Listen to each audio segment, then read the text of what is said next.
నమస్తే, welcome to non stop news. నేను మహేశ్వరి. నేను అనుశ్రీ. జనసేన ఎమ్మెల్యే అరవ శ్రీధర్ కీచక పర్వం వెలుగులోకి వచ్చింది. ఓ మహిళా ఉద్యోగిని వేధిస్తున్నారు ప్రభుత్వ విప్ అరవ శ్రీధర్. ఏడాదిన్నరగా ఆమెపై అత్యాచారం చేస్తున్న విషయం కలకలం రేపుతోంది. తిరుపతి జిల్లా రైల్వే కోడూరుకు చెందిన ఓ మహిళా ఉద్యోగిపై కన్నేశారు ప్రభుత్వ విప్ అరవ శ్రీధర్. ఫేస్బుక్ పరిచయం ఆసరాగా చేసుకుని తరచూ ఫోన్ చేసి వేధించేవారు. తన కోరిక తీర్చకపోతే 3 ఏళ్ల తన కుమారును చంపేస్తానని బెదిరించి మహిళను లొంగదీసుకున్నారు. ఎమ్మెల్యే వల్ల మహిళ గర్భవతి కావడంతో ఆమెను బెదిరించి అబార్షన్ సైతం చేయించినట్లుగా బయటపడింది. పెళ్లి చేసుకుంటానని నమ్మించిన ఎమ్మెల్యే శ్రీధర్ భర్తకు విడాకులు ఇవ్వాలని తరచూ ఆమెను బెదిరించారు. సాఫ్ట్వేర్ ఉద్యోగం చేస్తున్న మహిళ భర్తకు కూడా తరచూ ఫోన్ చేసి వేధింపులకు గురి చేశారు. దీంతో కుటుంబ కలహాలు మొదలయ్యాయి.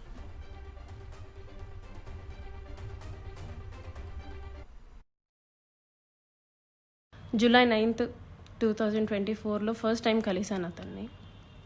ఆయనే వచ్చేసి కారులో మా ఇంటి దగ్గరికి వచ్చి పిక్ చేసుకొని కడప రూట్ వెళ్దాం, కడప దాకా వెళ్దాం అనేసి చెప్పారు. కడప దాకా వెళ్ళకుండానే రాజంపేట దగ్గర ఏదో పల్లె దగ్గర ఆపేశారు. మొత్తం డార్క్గా ఉంది place.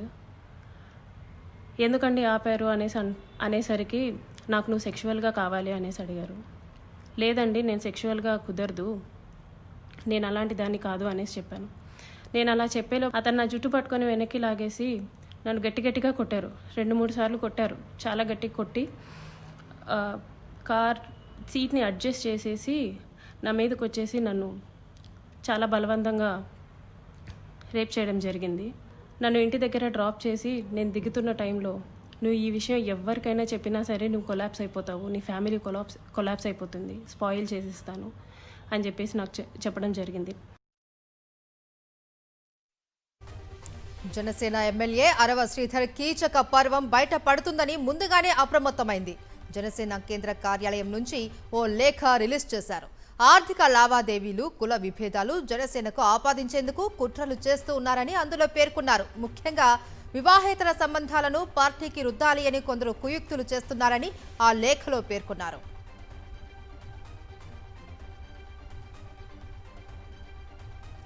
Railway Koduru Janasena MLA ప్రభుత్వ విప్ అరవ శ్రీధర్ కీచక పర్వంపై మహిళా లోకం మండిపడుతోంది. వైఎస్ఆర్సీపీ మహిళా నేతలు తీవ్ర స్థాయిలో ధ్వజమెత్తారు. ప్రజాప్రతినిధులే మహిళలపై వేధింపులకు పాల్పడుతున్నారంటే రాష్ట్రంలో పరిస్థితి ఎలా ఉందో చెప్పాల్సిన పని లేదని మాజీ మంత్రి ఆర్కే రోజా ఎక్స్లో పోస్ట్ చేశారు. జనసేన ఎమ్మెల్యే అరవ Sridhar Keechaka పర్వంపై CM, deputy CM, హోంమంత్రి ఎందుకు మౌనంగా ఉన్నారని ప్రశ్నించారు రోజా.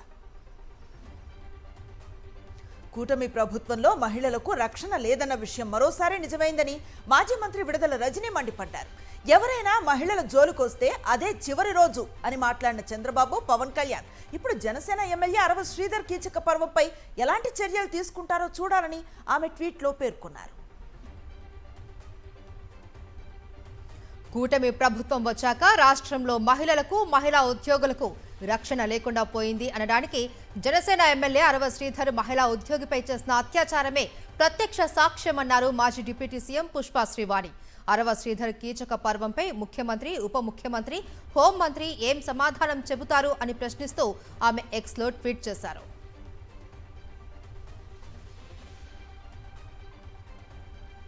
తెలంగాణలో 7 నగరపాలక సంస్థలు, 116 పురపాలక సంఘాలకు ఎన్నికల షెడ్యూల్ విడుదలైంది. అన్ని జిల్లాల కలెక్టర్లు, ఎస్పీలు, పోలీస్ కమిషనర్స్తో రాష్ట్ర ఎన్నికల కమిషనర్ రాణి కుముదిని సమావేశం నిర్వహించారు. అనంతరం ఎన్నికల షెడ్యూల్ను విడుదల చేశారు. దీంతో రాష్ట్ర వ్యాప్తంగా ఎన్నికల కోడ్ అమల్లోకి వచ్చింది. రేపటి నుంచి నామినేషన్స్ స్వీకరించనున్నారు. ఈ నెల 30తో ముగియనుంది నామినేషన్ల స్వీకరణ గడువు. మున్సిపల్ ఎన్నికల్లో 53 లక్షల మందికి పైగా ఓటర్లు తమ ఓటు హక్కును వినియోగించుకోనున్నారు. ఫిబ్రవరి 11న పోలింగ్ జరగనుంది. ఫిబ్రవరి 13న ఓట్ల లెక్కింపు జరగనుంది. రేపటి నుండి నామినేషన్స్ మొదలవుతాయి. ఎలక్షన్ నోటీస్ ఆర్ఓలందరూ కూడా రేపు ఇష్యూ చేస్తారు. నామినేషన్స్ యొక్క ప్రక్రియ 31వ తేదీ స్క్రూటినీ, దాని తర్వాత విత్డ్రావల్, తర్వాత publication of the contesting candidates 3వ తేదీ అవుతుంది. డేట్ ఆఫ్ పోలు 11వ తేదీ ఫిబ్రవరి. కౌంటింగ్ 13వ తేదీ 8 గంటల నుండి ఉంటుంది. డిక్లరేషన్ ఆఫ్ రిజల్ట్స్ కూడా కౌంటింగ్ ముగిసిన వెంటనే డిక్లేర్ చేయబడతాయి. మున్సిపల్ ఎన్నికల్లో కాంగ్రెస్ అభ్యర్థులను భారీ మెజారిటీతో గెలిపించాలి అని డిప్యూటీ సీఎం భట్టి విక్రమార్క పిలుపునిచ్చారు. అధికారంలోకి వచ్చిన 2 ఏళ్లలో పట్టణ ప్రాంతాలలో పేద మధ్యతరగతి వర్గాల అభివృద్ధికి పలు ప్రణాళికలు అమలు చేశామన్నారు. ఈ ప్రభుత్వం వచ్చిన దగ్గర నుంచి సంక్షేమం అట్లాగే అభివృద్ధి రెండింటికి కూడా మేలు కలుగుతుంది. అటు పరిశ్రమని, ఇటు ఇన్ఫ్రాస్ట్రక్చర్ని, అలాగే విద్య వైద్యానికి సంబంధించి కూడా పెద్ద ఎత్తున దృష్టి సారించి ఈరోజు ఈ రాష్ట్ర ప్రభుత్వం ముందుకు పోతా ఉంది. దయచేసి ఈ రాష్ట్రంలో ఉన్నటువంటి మున్సిపాలిటీస్లో ఉన్న ప్రజలందరికీ నేను విజ్ఞప్తి చేస్తూ ఉన్నాను. మొదలుపెట్టినటువంటి ఈ సంక్షేమ అభివృద్ధి కార్యక్రమాలు ముందుకు తీసుకొని పోవడం కోసం పెద్ద ఎత్తున మీరు ఈ ప్రభుత్వాన్ని ఆశీర్వదించి కాంగ్రెస్ పార్టీ పెద్ద ఎత్తున ఓట్లేసి అభ్యర్థులు గెలిపించవలసిందిగా విజ్ఞప్తి చేస్తూ ఉన్నాను. ఫోన్ ట్యాపింగ్ కేసులో బీఆర్ఎస్ నేత రాజ్యసభ మాజీ సభ్యుడు జోగినపల్లి సంతోష్ రావును 5 గంటలకు పైగా సిట్ బృందం విచారించింది. జూబ్లీహిల్స్ పోలీస్ స్టేషన్లో ఏసీపీ కార్యాలయంలో మధ్యాహ్నం 3 గంటలకు ఆయన విచారణకు హాజరయ్యారు. ఫోన్ ట్యాపింగ్ కేసుకు సంబంధించి సంతోష్ రావును సుదీర్ఘంగా ప్రశ్నించి స్టేట్మెంట్ను రికార్డు చేశారు సిట్ అధికారులు.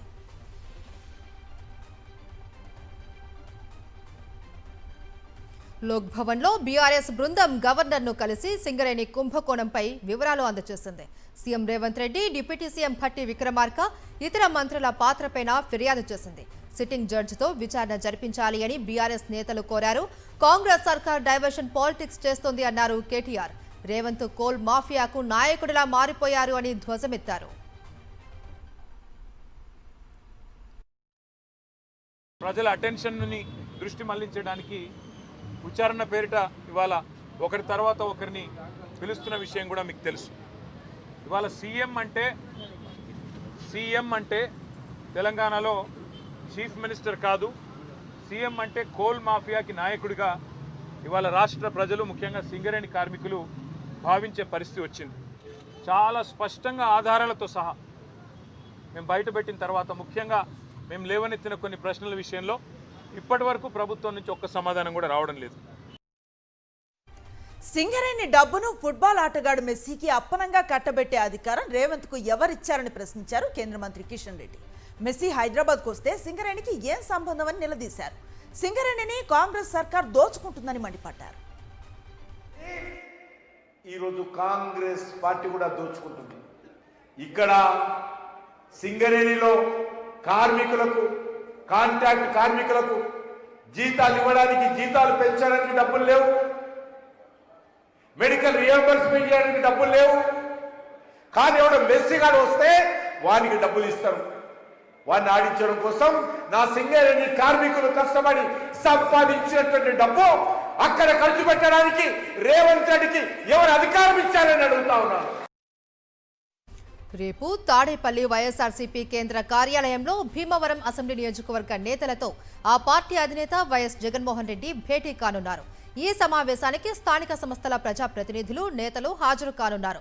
ప్రజా సమస్యలు, తాజా రాజకీయ పరిణామాలపై నేతలకు దిశానిర్దేశం చేయనున్నారు వైఎస్ జగన్మోహన్ రెడ్డి. తాడేపల్లి వైఎస్ఆర్సీపీ కేంద్ర కార్యాలయంలో ఆ పార్టీ అధినేత వైఎస్ జగన్మోహన్ రెడ్డిని మాజీ మంత్రి జోగి రమేష్, ఆయన కుటుంబ సభ్యులు కలిశారు. కూటమి కుట్రల్లో భాగంగా జోగి రమేష్ సోదరులను అక్రమంగా జైలుకు పంపింది. తమను వేధించిన తీరును వైఎస్ జగన్ కు వివరించారు జోగి రమేష్. పార్టీ నేతలు, కార్యకర్తలు ఎవరు అక్రమ కేసులకు భయపడాల్సిన పనిలేదని ధైర్యం చెప్పారు వైఎస్ జగన్మోహన్ రెడ్డి. వైఎస్ఆర్సీపీ శ్రేణులకు పార్టీ అండగా ఉంటుందని భరోసానిచ్చారు. హామీల అమలు కన్నా రెడ్ బుక్ రాజ్యాంగం అమలుపైనే టీడీపీ కూటమి ప్రభుత్వం ఫోకస్ పెట్టిందని ధ్వజమెత్తారు అనంతపురం జిల్లా వైఎస్ఆర్సీపీ నేతలు. సింగనమల నియోజకవర్గం గార్లదిన్నెలో మాజీ మంత్రి శైలజనాథ్ ఆధ్వర్యంలో వైఎస్ఆర్సీపీ నాయకులు, కార్యకర్తల సమావేశం జరిగింది. నియోజకవర్గ స్థాయి పార్టీ సంస్థాగత నిర్మాణ సమావేశానికి పార్టీ శ్రేణులు పెద్ద ఎత్తున తరలివచ్చారు. పార్టీ జిల్లా అధ్యక్షుడు, మాజీ ఎమ్మెల్యే అనంత వెంకటరామిరెడ్డి, మాజీ ఎమ్మెల్యేలు కేతిరెడ్డి పెద్దారెడ్డి, విశ్వేశ్వర్ రెడ్డి, ఎమ్మెల్సీ వై శివరామరెడ్డి, మాజీ ఎమ్మెల్సీ సురేష్ కుమార్ రెడ్డితో పాటు పలువురు నేతలు పాల్గొన్నారు. చంద్రబాబు ఎన్నికలకు ముందు చెప్పింది ఏమిటి, ఇప్పుడు చేస్తున్నది ఏమిటి అని వారు ప్రశ్నించారు. ఈ రాష్ట్రంలో అమలుపరుస్తున్న రెడ్ బుక్ రాజ్యాంగము ఇవన్నీ వల్ల కూడా మనమే రక్షించుకోలేని పరిస్థితుల్లో కూడా ఉన్నాం. మన కార్యకర్తల్ని ఈరోజు అనేక మంది కూడా జైళ్ల పాలు కూడా చేస్తున్నారు, తప్పుడు కేసులు పెడుతున్నారు. మన ఆస్తులు, మన పూర్వీకులు ఇచ్చిన ఆస్తులు కూడా మావి కాదని చెప్పేసి అన్ని కూడా రికార్డులు కూడా మార్చివేస్తున్నారు. ఆ పరిస్థితిలో మనం అందరూ కూడా ఒకడో ఇద్దరో మాట్లాడితే వారిని కూడా పోలీస్ స్టేషన్లోనే బంధిస్తూ ఉన్నారు. ఇవన్నీ కూడా అధిగమించాలంటే ఈ నిర్మాణం జరగాలి. తెలుగుదేశం పార్టీ వాళ్ళు చెప్తా ఉన్నా, పరిపాలన చేసుకోండి. ఎదురొస్తే మన వాళ్ళనే పక్కకు పెట్టే, మన వాళ్ళని చూసే అభిప్రాయం కూడా నాకు లేదు. మనతో ఉంటే మనోడు, మనతో పనిచేస్తే మనోడు, ఎదురొస్తే పగోడిని పక్కకు పెడతాం, పరిగెత్తిస్తాం. పార్టీ జెండా వెనకుంటే గుండె అడ్డం పెట్టి కాపాడుకునే బాధ్యత మీ సమన్వయకర్తగా, జగన్ రెడ్డి సైనికుడిగా శైలజ్ నాథ్ అని తెలియజేస్తున్నా. ఇదే నా ప్రామిస్, ఇది ఆఖరికి నా ప్రమాణం. ఇది విశాఖపట్నంలో గీతం భూదోపిడీపై సిపిఎం నిరసన చేపట్టింది. గీతం వర్సిటీ ముందున సిపిఎం నేతల ఆందోళన చేపట్టారు. గీతం భూములను ప్రభుత్వం స్వాధీనం చేసుకోవాలని డిమాండ్ చేశారు. 5,000 కోట్ల విలువ చేసే భూములను ఏ విధంగా గీతానికి కట్టబెడతారని కూటమి ప్రభుత్వంపై ఆగ్రహాన్ని వ్యక్తం చేశారు సిపిఎం నేతలు. ప్రజల ఆస్తులకు ప్రభుత్వం రక్షణగా ఉండాలన్నారు. చంద్రబాబుకు బంధువైనంత మాత్రాన 5,000 కోట్ల విలువ చేసే భూమిని కట్టబెడతారా అని ఆగ్రహాన్ని వ్యక్తం చేశారు సిపిఎం నేతలు.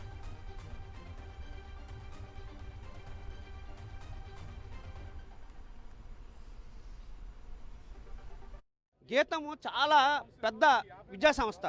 ఈ విద్యా సంస్థని పరువు ప్రతిష్టలు కాపాడాల్సిన శ్రీభర్త గారు అందులో ఎంపీగా ఎన్నికయ్యారు.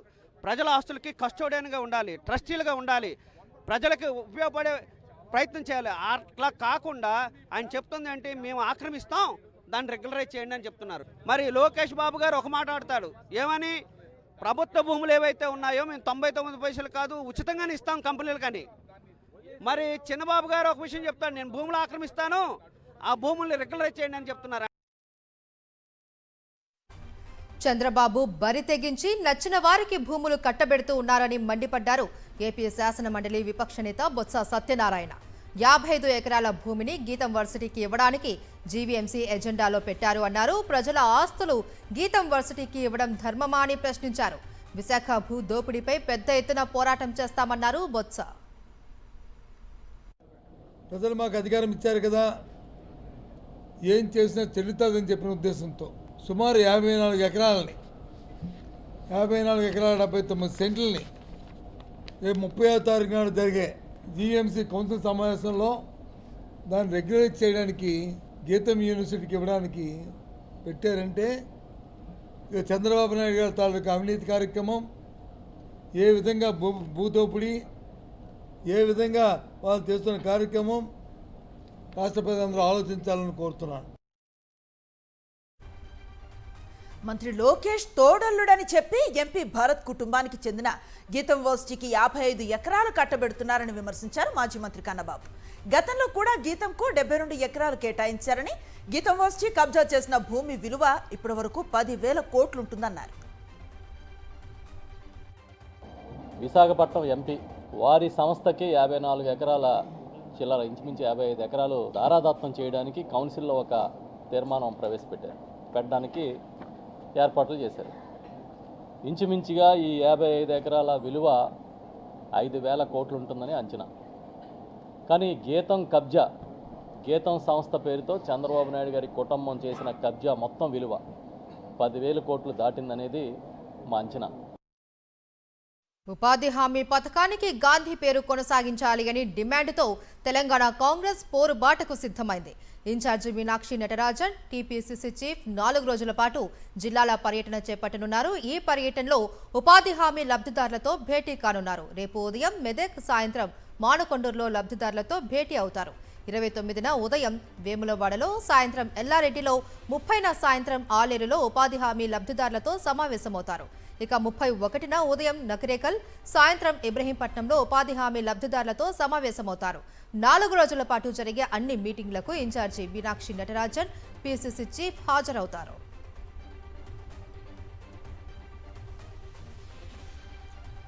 చంద్రబాబు మభ్యపెట్టడం, మోసం చేయటం మానుకోవాలన్నారు మాజీ ఎమ్మెల్యే కేతిరెడ్డి వెంకటరామరెడ్డి. ఏడుపు గొట్టు బ్యాచ్ ఎవరో ప్రజలకు తెలుసన్నారాయన. దావోస్కు వెళ్లి ఏం తెచ్చారో చంద్రబాబు చెప్పాలని డిమాండ్ చేశారు. ప్రజలు అన్నీ గమనిస్తున్నారని గుర్తుంచుకోవాలన్నారు. మేము మొదలుపెట్టిన పనిని కూడా మీ క్రెడిట్లోకి వేసుకుంటున్నారు. ఏది ప్రతి ఒక్కటి కొత్తగా మీరు తీసుకొని వచ్చిన సంస్కరణలు అంటూ ఏమీ లేవు. మన గ్రీన్కో దగ్గర ఇండస్ట్రీస్ దాంట్లో మేము తిన్నారు, దావోస్కి పోయినాం, గ్రీన్కోతో అగ్రిమెంట్ అయినాం. ఏమి ఏడ్చిరు మీరు? గ్రీన్కోలో తెచ్చడానికి ఎంత దూరం పోయినారు ఆ దావోస్కని. మరి మీరెందుకు పోయినారు? మీరేం తెచ్చారు? అది టూర్ విజిట్కి పోయినట్టు పోతున్నారా? కాదు కదా. కాబట్టి ఇప్పటికైనా కానీ పరిపాలన మీద శ్రద్ధ పెట్టండి, లా అండ్ ఆర్డర్ మీద శ్రద్ధ పెట్టండి. మీరు ఇదే విధంగా బలవంతంగా నోటికొచ్చినట్టు మాట్లాడుతూ ప్రజల్ని ఇబ్బంది పడిచేస్తూ కార్యకర్తలను కేసుల్లో పెట్టించి నోరు మూపించాలనే ప్రయత్నం చేస్తే అది ఖచ్చితంగా మీకే రివర్స్ అవుతుంది. సికింద్రాబాద్ కంటోన్మెంట్ ఎమ్మెల్యే శ్రీ గణేష్ రిలే నిరాహార దీక్ష విరమించారు. కంటోన్మెంట్ను జీహెచ్ఎంసీలో విలీనం చేయాలి అని ఆయన 8 రోజులు దీక్ష చేశారు. స్థానిక ప్రజలు, పలు పార్టీల నేతలు శ్రీ గణేష్కు సంఘీభావం ప్రకటించారు. ప్రజా నిర్ణయం మేరకు కేంద్రం ఏం చేసినా తాము అంగీకరిస్తామని ఎంపీ ఈటెల రాజేందర్ ప్రకటించడమే తమ విజయమన్నారు శ్రీ గణేష్. త్వరలో విలీనం కోసం జేఏసీ ఏర్పాటు చేసి ఢిల్లీ పెద్దలను కలుస్తామన్నారు. వారు స్పందించకపోతే జంతర్ మంతర్ వద్ద పెద్ద ఎత్తున ధర్నా చేస్తామన్నారు. ఇదే వేదిక కాదు, వేరే వేరే వేదికల ద్వారా కూడా వాళ్ళ మీద ప్రెజర్ పెట్టాలనేది భాగం. నిన్న మా విజయం ఏంటంటే వారు స్పందించడం, వారు కూడా ఇది సానుకూలంగా ఉండడం, ఇది న్యాయమైన డిమాండ్ అని చెప్పకనే చెప్పింది. ఎందుకంటే మేము ఈ డిమాండ్ వేరే, ఆ పార్టీ వేరే, ప్రజలకు వ్యతిరేకం అవుతుంది, ప్రజలకు మళ్ళా ఫుల్ ఉద్రేక్తం మారుతుంది. కాబట్టి కన్ఫ్యూషన్లు చెప్పినా కూడా ఆయన అర్థం ఒకటే, ప్రజలు కోరుకుంటుంది న్యాయమైన డిమాండ్ అని, ఎలక్షన్ వ్యవస్థ లేదని, మెర్జర్ కూడా కోరుకుంటారని వారే చెప్పారు. కాబట్టి ఇవన్నీ వారు ఎన్ని రోజులు మాట్లాడేది ఇప్పుడు మాట్లాడినంటే దీక్ష సఫలమైందనే భావం. మేడారం జాతరకు భక్తులు పోటెత్తారు. సమ్మక్క సారళమ్మలను దర్శించుకునేందుకు తరలి వస్తున్నారు. రేపటి నుంచి ఈ నెల 31వ తేదీ వరకు 4 రోజులు మేడారం జాతర కుంభమేళాను తలపించనుంది.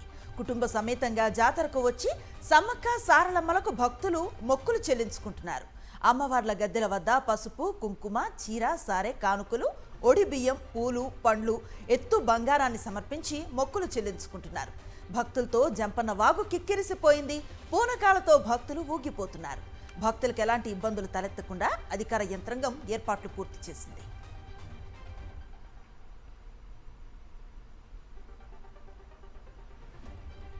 కర్నూలులో ఓ బాలుడు ఒక్క సెకండ్లో ప్రాణాలతో బయటపడ్డాడు. నగరంలోని అశోక్ నగర్లో కాలువలు మరమ్మతు చేస్తుండగా విద్యుత్ స్తంభం ఒక్కసారిగా కుప్పకూలింది. అదే సమయంలో రోడ్డుపై బాలుడు నడుచుకుంటూ వెళ్తుండగా కరెంటు స్తంభం మెరుపులతో కింద పడింది. అది గమనించిన బాలుడు సెకండ్ సమయంలో వెనక్కి తిరిగి వెళ్లి ప్రాణాలు కాపాడుకున్నాడు. అదృష్టవశాత్తు తప్పించుకొని ప్రాణాలతో బయటపడ్డాడు ఆ బాలుడు. ఈ విజువల్స్ అక్కడి సీసీ కెమెరాలో రికార్డయ్యాయి.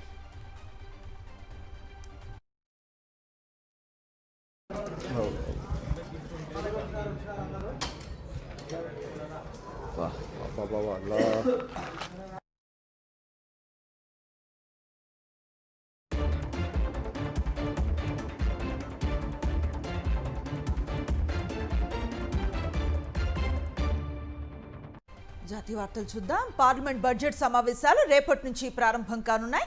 2 విడతల్లో బడ్జెట్ సమావేశాలు జరగనుండగా రేపటి నుంచి ఫిబ్రవరి 13 వరకు మొదటి దశ, మార్చి 9 నుంచి ఏప్రిల్ 2 వరకు రెండవ విడత సమావేశాలు కొనసాగనున్నాయి. రేపు రాష్ట్రపతి ప్రసంగంతో పార్లమెంట్ బడ్జెట్ సమావేశాలు ప్రారంభమవుతాయి.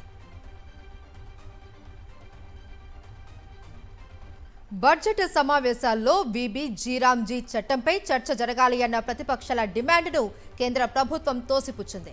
ఈ వ్యవహారంలో రివర్స్ గేర్ వేసి గతంలోకి వెళ్లలేము అని, అది అసాధ్యమని పార్లమెంటరీ వ్యవహారాల శాఖ మంత్రి కిరణ్ రిజిజు స్పష్టం చేశారు. ఏదైనా ఒక్కసారి చట్టరూపం దాల్చాక దాన్ని పాటించాల్సిందేనన్నారు. రేపటి నుంచి పార్లమెంటు బడ్జెట్ సమావేశాలు ప్రారంభమవుతున్న నేపథ్యంలో కేంద్రం అఖిలపక్ష సమావేశాన్ని నిర్వహించింది. రక్షణ శాఖ మంత్రి రాజ్నాథ్ సింగ్ ఈ భేటీకి అధ్యక్షత వహించారు. అన్ని అంశాలపై చర్చించేందుకు ప్రభుత్వం సిద్ధంగా ఉందని తెలిపారు.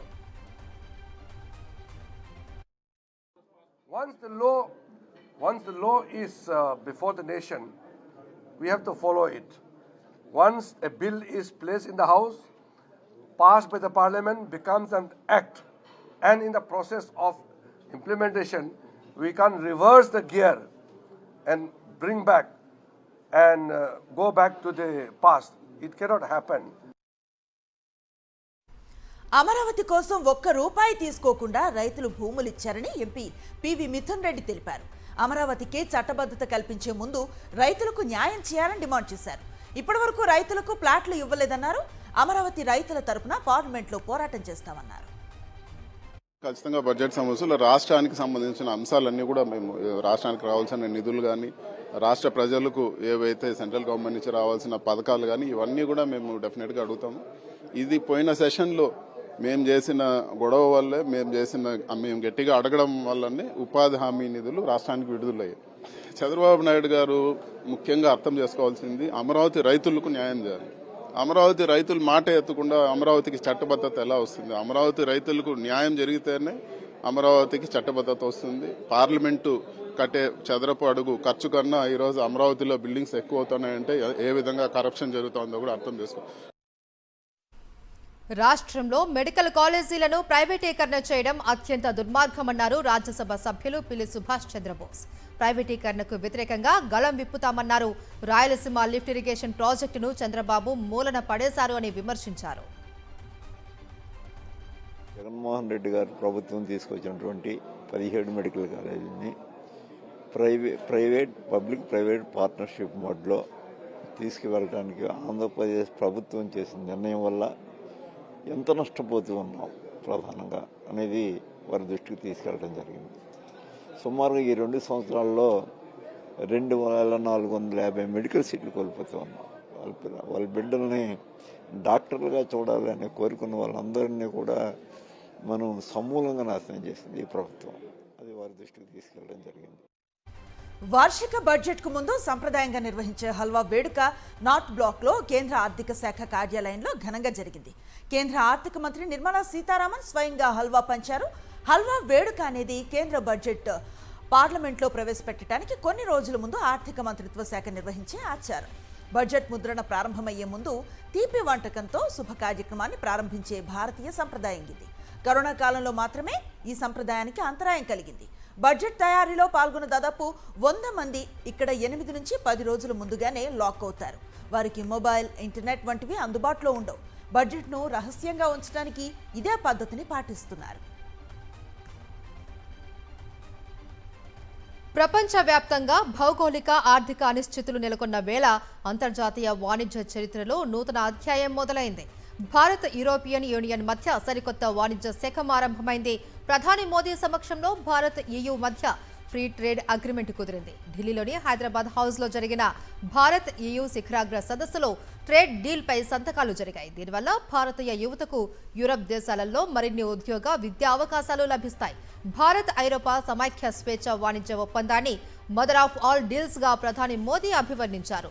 ఇది ఆరంభం మాత్రమే అని, వ్యూహాత్మక సంబంధాలు మరింత బలోపేతమవుతాయని EU ప్రెసిడెంట్ ఉర్సులా పేర్కొన్నారు.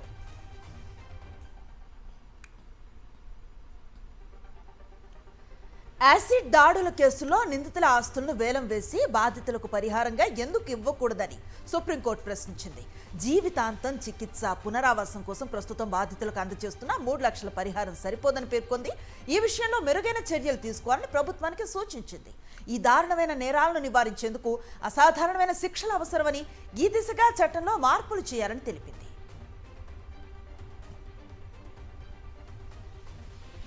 గౌతమ్ అదానీకి చెందిన అదానీ గ్రూప్ విమానాల తయారీ రంగంలోకి అడుగుపెట్టింది. బ్రెజిలియన్ ఏరోస్పేస్ దిగ్గజం ఎంబ్రాయర్తో ఒప్పందం చేసుకుంది. ఈ మేరకు వ్యూహాత్మక భాగస్వామ్యంపై ఇరు సంస్థలు కీలక ప్రకటన చేశాయి.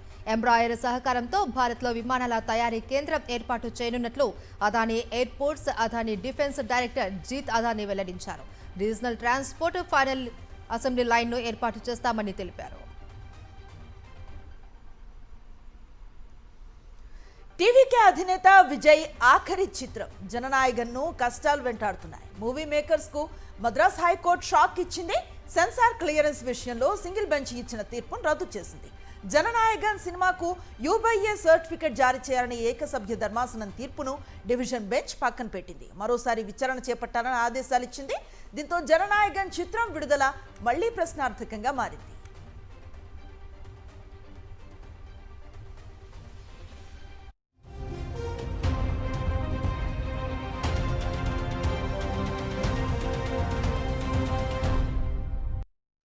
అంతర్జాతీయ వార్తలు చూద్దాం. అమెరికా అధ్యక్షుడు డొనాల్డ్ ట్రంప్ ఇమిగ్రేషన్ విధానాలపై అమెరికన్లు అసంతృప్తితో ఉన్నారు. ఈ అంశంలో ట్రంప్ నిర్ణయాలకు ప్రజల మద్దతు భారీగా తగ్గింది. రాయిటర్స్ ఇప్సాస్ నిర్వహించిన పోల్లో ఈ విషయం వెల్లడైంది. వలసలపై ఆయన తీసుకుంటున్న కఠిన చర్యలు చాలా దూరం వెళ్లాయని ప్రజలు అభిప్రాయపడుతున్నారు. వలసదారుల్ని అడ్డుకోవడానికి అమెరికాలోని పలు ప్రాంతాలలో ట్రంప్ యంత్రాంగం ఇమిగ్రేషన్ ఏజెంట్లను మోహరించింది. దీనికి నిరసనగా జరిగిన ఘర్షణల్లో ఆ ఏజెంట్ల చేతిలో శనివారం మినియాపోలిస్లో మరో అమెరికా పౌరుడు ప్రాణాలు కోల్పోయాడు. ఈ ఘటనకు ముందు తర్వాత అంటే శుక్రవారం నుంచి ఆదివారం మధ్య ఈ పోల్ చేపట్టగా ట్రంప్ నిర్ణయాలను ఆమోదించే వారి సంఖ్య తగ్గిపోయింది. పిల్లలపై సామాజిక మాధ్యమాల ప్రభావాన్ని అరికట్టేందుకు ఫ్రాన్స్ ప్రభుత్వం కీలక నిర్ణయం తీసుకుంది. 15 ఏళ్లలోపు పిల్లలు సామాజిక మాధ్యమాలు వినియోగించకుండా ఓ చట్టాన్ని తీసుకురానుంది. ఈ విషయాన్ని ఫ్రాన్స్ దేశ అధ్యక్షుడు ఇమాన్యుయల్ మాక్రాన్ ప్రకటించారు. 15 ఏళ్లలోపు పిల్లలు సోషల్ మీడియా మాధ్యమాలను ఉపయోగించడాన్ని నిషేధించే బిల్లుకు ఫ్రాన్స్ దిగువ సభలో శాసనసభ్యులు మద్దతిచ్చారన్నారు. సెనెట్లో దీనిపై చర్చలు జరిపి బిల్లుపై నిర్ణయం తీసుకోనున్నట్లుగా పేర్కొన్నారు. తాలిబాన్ల పాలనలో ఆఫ్ఘనిస్తాన్ ఇప్పటికే తీవ్ర సంక్షోభాన్ని ఎదుర్కొంటుంది. ప్రజలకు తినడానికి తిండి కూడా దొరకని పరిస్థితి. ఆర్థిక వ్యవస్థ దారుణంగా దెబ్బతింది. నిరుద్యోగం పెరిగింది. స్త్రీలపై ఆంక్షలు విధించారు. ఆడపిల్లలకు చదువు దూరం చేశారు. ఇలాంటి ఎన్నో అనాగరిక ఆచారాలని తాలిబాన్లు అమలు చేస్తున్నారు. ఇవేవి చాలవు అన్నట్లు ఇప్పుడు కొత్తగా అక్కడ వర్ణ లేదా వర్గ విభేదాలు కూడా తీసుకొస్తున్నట్లు తెలుస్తుంది. తాలిబాన్ పాలకులు ప్రజలను 4 వర్ణాలుగా విభజించారు. ఉన్నత శ్రేణిలో ముల్లాలు వంటి మత గురువులు ఉంటారు. రెండో స్థానంలో ఎలైట్ గ్రూప్ అంటే ఆఫ్రష్ అరిస్టోక్రాట్స్, ఇక మూడో స్థానంలో మిడిల్ క్లాస్, ఇక అధమ స్థాయిలో గులామీలు ఉంటారు. ఈ ఆదేశాలపైన మానవ హక్కుల సంఘాలు మండిపడుతున్నాయి.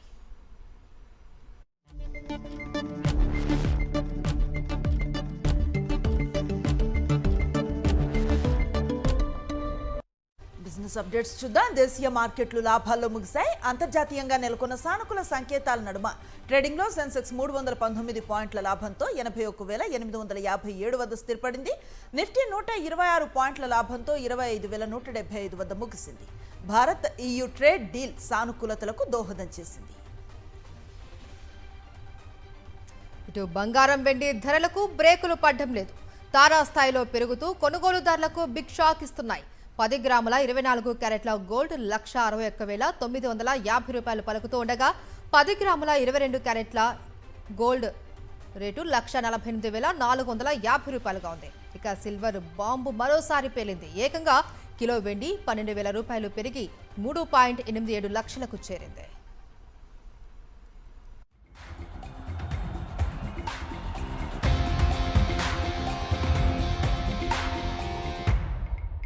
స్పోర్ట్స్ అప్డేట్స్ చూద్దాం. ICC under-19 world cup 2026 tournament చాలా రసవత్తరంగా కొనసాగుతోంది.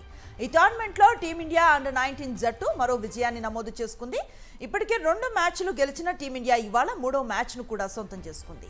అండర్-19 వన్డే వరల్డ్ కప్ 2026 టోర్నమెంట్లో భాగంగా ఇవాళ జింబాబ్వే వర్సెస్ టీమిండియా మధ్య 6వ మ్యాచ్ బులావాయో వేదికగా జరిగింది. అయితే ఇందులో 204 పరుగుల భారీ పరుగుల తేడాతో విజయం సాధించింది టీమిండియా అండర్-19 జట్టు. టీమిండియా విధించిన 352 పరుగుల లక్ష్యాన్ని ఛేదించే క్రమంలో జింబాబ్వే అటర్ ఫ్లాప్ అయింది. దీంతో 37.4 ఓవర్లలోనే ఆల్అవుట్ అయి ఓడిపోయింది జింబాబ్వే. బంగ్లాదేశ్కు ఐసీసీ మరో షాక్ ఇచ్చింది. ఆ దేశ జర్నలిస్టులను భారత్కు రావడానికి వీసాలు ఇవ్వడానికి నిరాకరించింది. భారత్లో T20 ప్రపంచ కప్ మ్యాచ్లు ఆడడానికి బంగ్లాదేశ్ భద్రతా కారణాలను సాకుగా చూపి చివరకు టోర్నీకి దూరమైంది. ఇప్పుడు అదే కారణాన్ని చూపుతూ బంగ్లా జర్నలిస్టులు భారత్ రావడానికి వీసాలు నిరాకరించారు. ఈ విషయాన్ని ఐసీసీ వర్గాలు ధృవీకరించాయి. భారత్కు రావడం సురక్షితం కాదు అని బంగ్లా ప్రభుత్వం చెబుతూనే ఉంది. దీంతో బంగ్లా జర్నలిస్టులను వీసాలు ఇవ్వలేదు అని ఐసీసీ అధికారి ఒకరు అన్నారు. ఇక అంతర్జాతీయ క్రికెట్ కౌన్సిల్ తీసుకున్న నిర్ణయంపై బంగ్లాదేశ్ మీడియా ప్రతినిధులు విచారం వ్యక్తం చేస్తున్నారు. అనుకోకుండా T20 ప్రపంచ కప్లో ఆడే అవకాశం దక్కించుకున్న స్కాట్లాండ్ ఈ మెగా టోర్నీ కోసం తమ జట్టును ప్రకటించింది. 15 మంది సభ్యులతో కూడిన టీంకు రిచీ బెరింగ్టన్ నాయకత్వం వహించనున్నాడు. 2024 ఎడిషన్లో ఆడిన వారిలో 11 మంది ఈసారి కూడా ఛాన్స్ను దక్కించుకున్నారు. ఎవరైనా ఆటగాడు గాయపడితే వెంటనే జట్టులో చేరేందుకు వీలుగా 2 ట్రావెలింగ్ రిజర్వులు, 3 నాన్ ట్రావెలింగ్ రిజర్వులుగా ఎంపిక చేశారు. గ్రూప్ సిలో ఉన్న స్కాట్లాండ్ కోల్కతా వేదికగా ఫిబ్రవరి 7న వెస్టిండీస్, 9న ఇటలీ, 14న ఇంగ్లాండ్తో తలపడనుంది. ఫిబ్రవరి 17న ముంబైలో నేపాల్ను ఢీకొట్టనుంది. ఇవి non stop 9 PM news details.